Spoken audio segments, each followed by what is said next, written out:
Blog Talk Radio.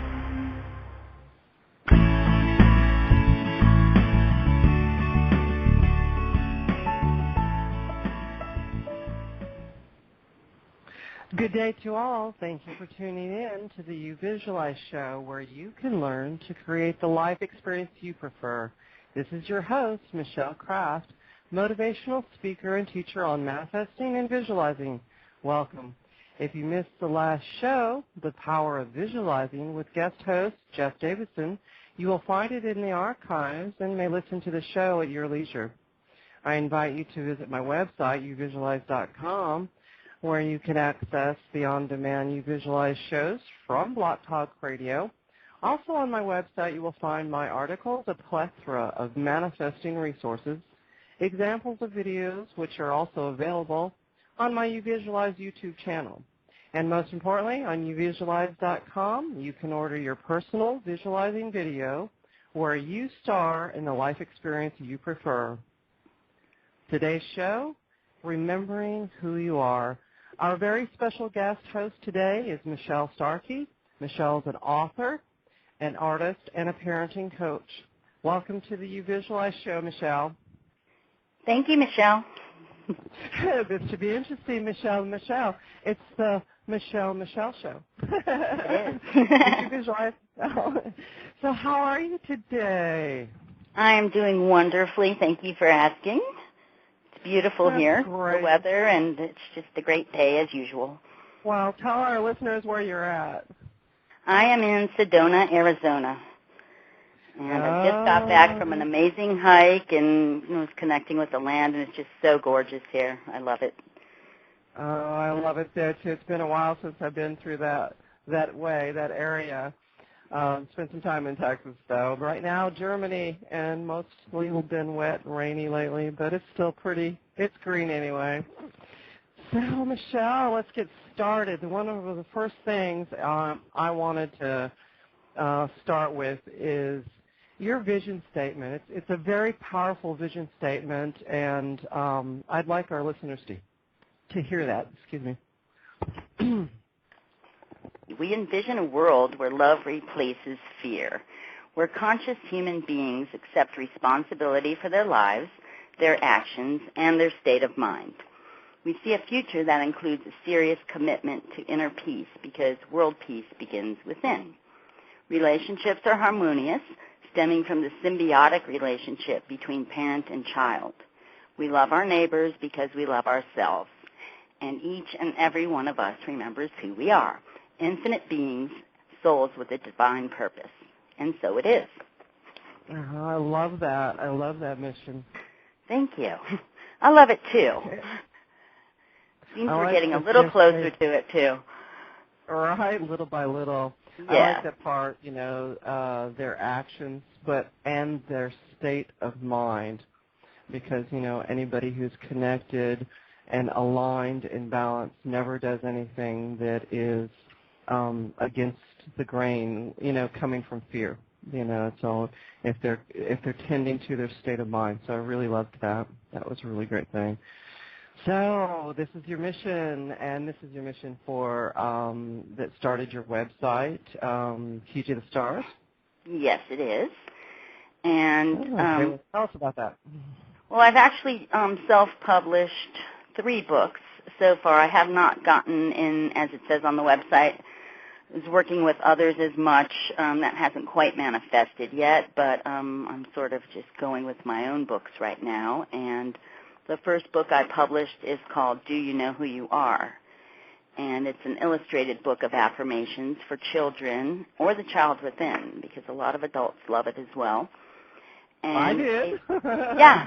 And basically, and there is a video on my website so you could see the book. I made a video of it as well. And it's my own illustrations.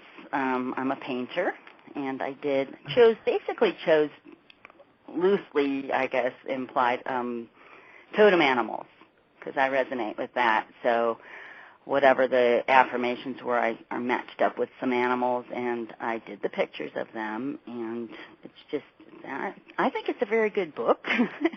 Yeah, the illustrations were absolutely beautiful. If you want to see the video of the book, you can go to michellestarkey.com, and right on her homepage, the front page, is the video of the book, Do You Know Who You Are? And the illustrations are beautiful. I really love them, along with, of course, the affirmations, which together are very, very powerful.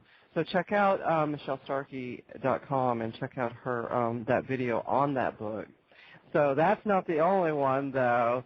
She's a beautiful artist. I mean, a fantastic artist. But that's not the only book, is it? No, it's not. And I have another one, the second one, which is called Do You Know Who Your Children Are? I love that. Yeah, because a lot of us don't realize going into parenting what it's all about. I mean, I know I didn't. I shouldn't speak for everyone, but this was my experience. And all the things I learned and gathered along the way, I decided to put into a book. Because when I first started, when I first became a mother, I thought it was my job to be the parent, be the teacher, be everything for this child. Little did I know that they were going to teach me amazing lessons, and so many good things were going to come out of these relationships, because I have 3 children. And I actually identified 7 roles that children play in parents' lives and expanded on each one of those. So it was very interesting, and I thought, for me, like what I say is we are all just souls with defined purposes, and that's one of even the affirmations on the other book, and it's also in the mission statement, that, we all have a purpose, and for me, it's sharing what I know, a lot of it, and among the other things, but when I come to these realizations or get these big lessons, I have to share it, I can't keep it to myself. So right, that's what inspired me to write this book. It is. It's something wonderful to share with new parents and parents already that, gotten started. I mean, I know that it would have been something very wonderful for myself. I mean, I raised 3 children myself, and I believe I did a pretty good job, but, certainly I've learned so much more since then, and there's no handbooks, really, that beyond our Johnson & Johnson or Dr. Spock or, that right. Traditional or classic, if you want to say. But there's much more to raising children than I think anybody ever really realized, and I think that's what a lot of what your book is thinking about that relationship. So tell us a little more about that. I think that's something that's, of quite a bit of interest to our listeners. Okay, well, I basically am describing the symbiotic relationship between parent and child, meaning, it's mutually beneficial. And we can learn so much from children. We grow through the experience. They can bring things up in us that we need to heal. That's one of the roles I identify, is that they are healers for us. And they guide us along the way, maybe take us to new experiences or meet new people that we normally wouldn't. And they just really help us to expand and grow. And a lot of times we get caught up in the day-to-day life or, the routines, and we don't realize, we don't see this right in front of us. And it's just all a matter of shifting your perspective on what's going on. And I say the earlier the better. I sort of learned it along the way, but I just thought that would be great when someone first has a child or adopts a child and just says, wow, well, maybe I'll, just from the start, just look at it a different way. Not necessarily even my way. It could be something they come up with, but this just helps to get the parents really looking at things from different perspectives, and then they can decide which one is best for them. And I've even had people ask me, do you wish that children came with an instruction manual? And I say, no, certainly not.